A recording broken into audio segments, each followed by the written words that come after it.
첫 번째로 우리가 의식적으로 존재하기 시작할 때 받아들이는 것은 모든 순간이 바로 그 순간에 있어야 할 모습이라는 것입니다. 에크하르트 톨레. 1920년 혁신적인 양자 물리학 이론이 등장하여 우리의 우주에 대한 이해를 영원히 바꾸어 놓았습니다. 이 이론은 닐스 보어와 베르너 하이젠베르크의 코펜하겐 해석으로 알려져 있으며, 양자 시스템은 관찰되거나 측정되기 전까지 모든 가능한 상태에 동시에 존재하는 중첩 상태에 머문다는 것을 시사합니다. 측정이 이루어지면 파동 함수는 붕괴하고 시스템은 명확한 상태로 안정됩니다. 이 개념 자체로도 흥미롭지만 이야기는 여기서 끝나지 않습니다.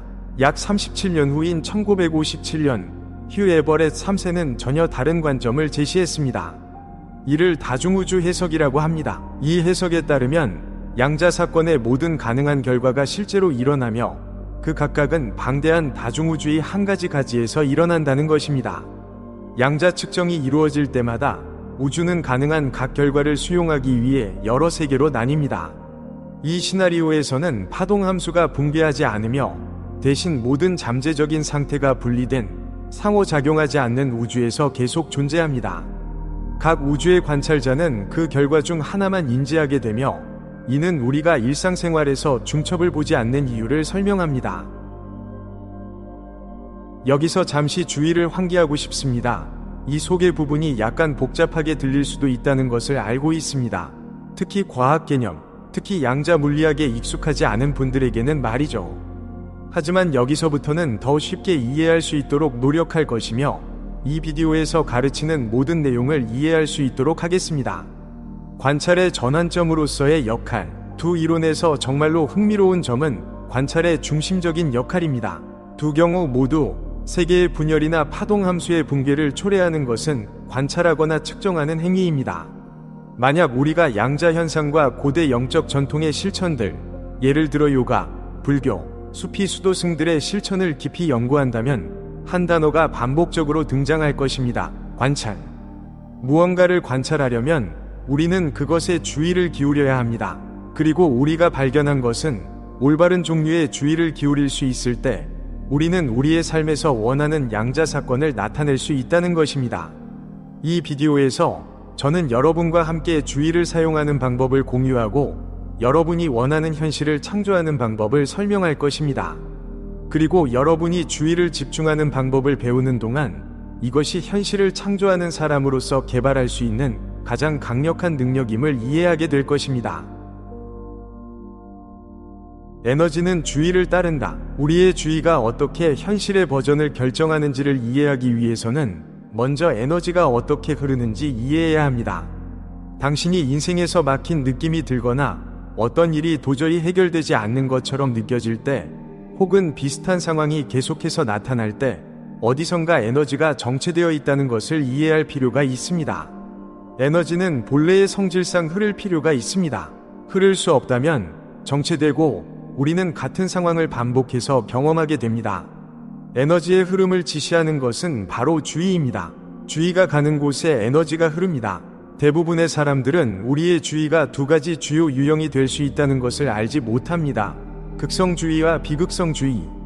극성주의와 비극성주의. 극성주의는 현실을 끌어들이고 밀어낼 수 있는 힘을 가지고 있습니다. 우리가 끌어들이는 측면에 집중하면 우리는 문제를 해결할 때 이 에너지를 재배치하는 것을 발견할 수 있습니다. 반대로 비극성주의는 완전히 중립적이며 현실을 해체할 수 있는 힘을 가지고 있습니다. 이것을 우리의 삶에서 나타나는 양자 사건으로 설명해 보겠습니다. 긍정적 및 부정적이라는 두 가지 형태의 극성주의를 고려하면 어떤 것에 대해 긍정적으로 생각할 때 인생은 주의의 실제 성격보다는 그 내용에 관심이 있습니다. 예를 들어 내가 돈을 잃는 것을 싫어하고 청구서를 싫어하면 나는 돈을 잃고 청구서를 받을 더 많은 사건을 경험하게 될 것입니다. 반대로 내가 돈을 벌고 성장하는 것을 좋아하면 나는 내 삶에 그런 것을 끌어들일 것입니다. 인간 조건, 두려움과 생존.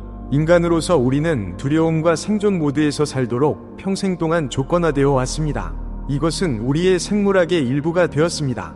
우리는 무엇보다도 살아남기 위해 조건화되었으며 우리의 생존에 대한 모든 위협을 제거하고 회피하려 합니다. 그래서 우리 중 많은 사람들은 보호 상태에서 살아가며 갈등과 위험을 피합니다. 결과적으로 우리는 계속해서 두려워하는 것들을 경험하게 됩니다. 뉴스나 소셜미디어에서 무엇을 보나요? 왜 이렇게 두려움이 퍼지고 있는 걸까요? 그것이 그들이 우리를 조작하고 영향을 미치는 방법이기 때문입니다. 우리의 두려움과 연결하면서요.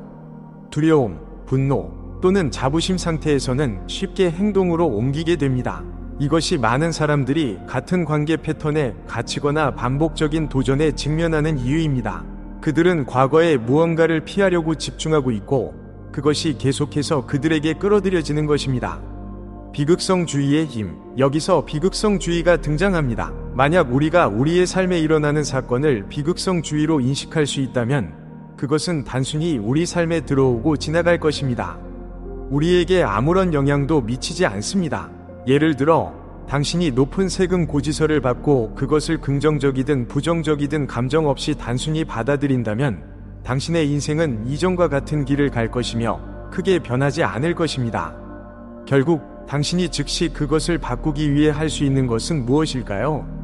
많은 사람들은 과거의 트라우마와 두려움에 저항하며 그것들에게 부정적인 주의를 기울입니다. 그들은 이 일이 일어났고 끔찍했어. 나는 절대 다시 이런 일이 일어나지 않길 원해 라고 생각합니다.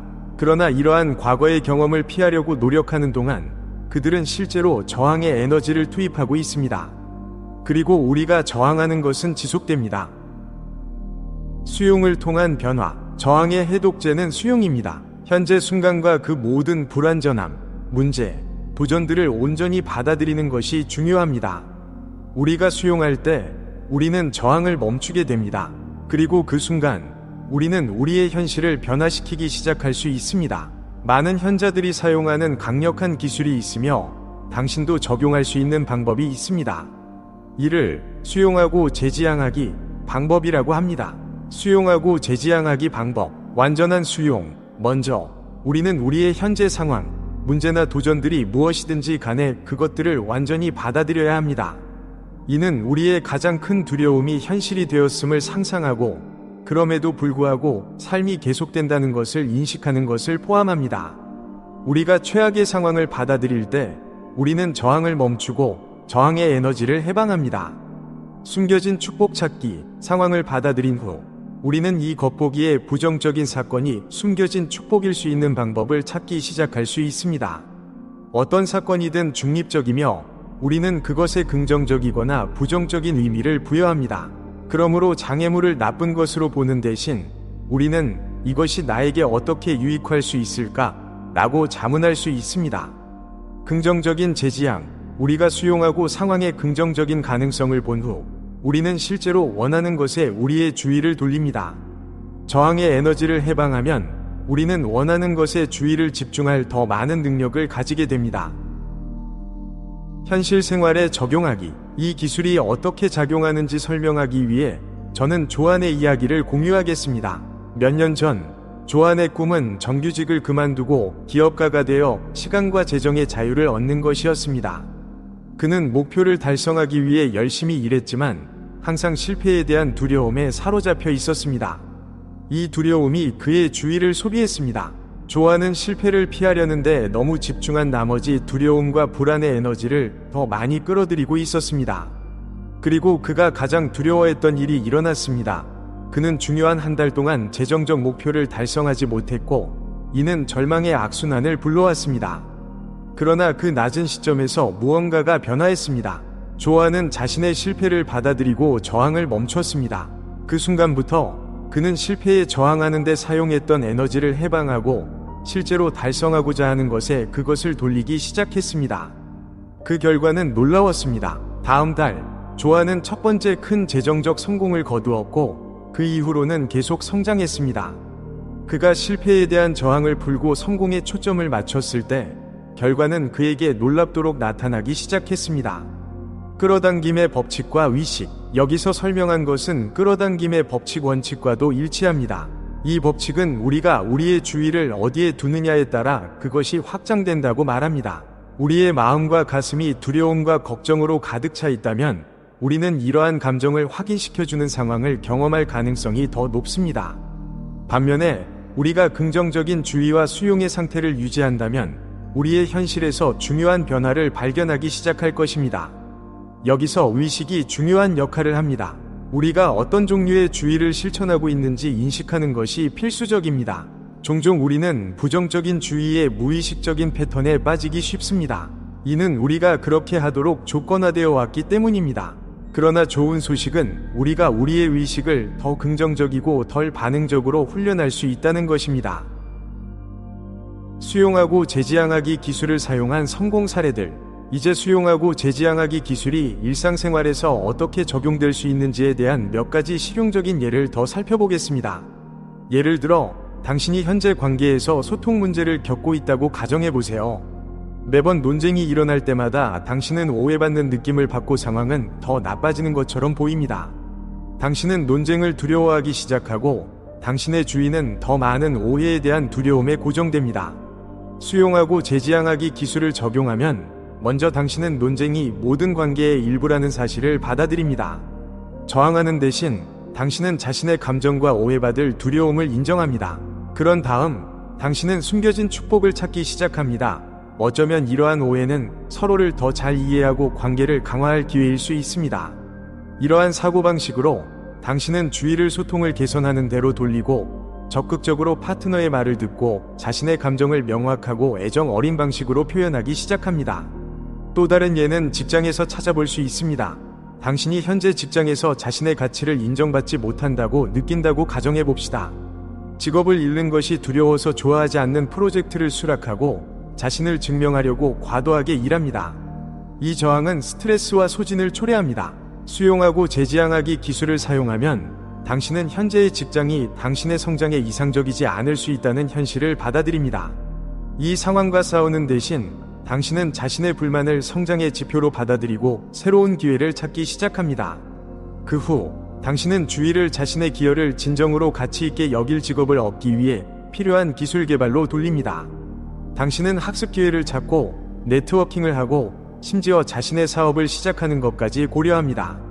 이것이 얼마나 강력한지 이해할 수 있나요? 저는 개인적으로 역경을 나의 유리한 방향으로 사용하는 가능성에 흥분됩니다. 고대 영적 전통의 지혜. 이러한 수용과 주의 집중 개념은 새로운 것이 아닙니다. 이것들은 많은 고대 영적 전통에서 찾아볼 수 있습니다. 예를 들어 불교에서는 마음 챙김과 수용의 실천에 중점을 둡니다. 불교의 가르침은 우리에게 삶의 무상함을 받아들이고 경험을 성장의 기회로 보도록 격려합니다. 도교는 무의, 위예술을 가르칩니다. 이는 저항 없이 자연의 흐름에 따라 행동하는 능력, 즉 자연스러운 것과 조화를 이루며 저항하지 않고 행동하는 능력을 의미합니다. 이러한 전통들은 수세기 동안 평온한 마음과 집중된 주의를 기르는 중요성을 강조해왔습니다. 그들은 우리가 더 큰 무엇인가의 일부이며 우주의 자연스러운 흐름과 협력할 때 우리 삶에서 평화와 조화를 찾을 수 있음을 상기시킵니다. 결론, 여정은 계속된다. 주의와 관찰의 힘을 이해하고 적용하는 것은 지속적인 과정입니다. 이는 완벽을 이루는 것이 아니라 당신이 주의를 어디에 두고 있는지 점점 더 인식하는 것입니다. 수용하고 재지향하기 기술을 일관되게 적용함으로써 당신은 미묘하고 결국에는 중요한 변화를 자신의 삶에서 경험하기 시작할 것입니다. 기억하세요. 당신은 자신의 현실을 선택할 힘이 있습니다. 현재의 완전한 수용과 원하는 것에 대한 주의의 의식적인 재지향을 통해 당신은 자신의 삶의 경험을 적극적으로 창조하는 사람이 됩니다. 이것이야말로 진정한 개인적이고 영적인 권능의 본질입니다. 자기개발과 영적 성장의 여정을 계속하면서 자신에게 인내심을 가지길 권장합니다. 변화는 시간이 걸리며 당신이 올바른 방향으로 내딛는 모든 발걸음은 당신의 가장 깊은 가치와 바람에 더 잘 맞는 삶을 향한 발걸음입니다. 당신의 주의가 향하는 곳이 어디든지 그것이 사랑, 수용, 그리고 무한한 가능성의 장소가 되게 하십시오. 다음 시간까지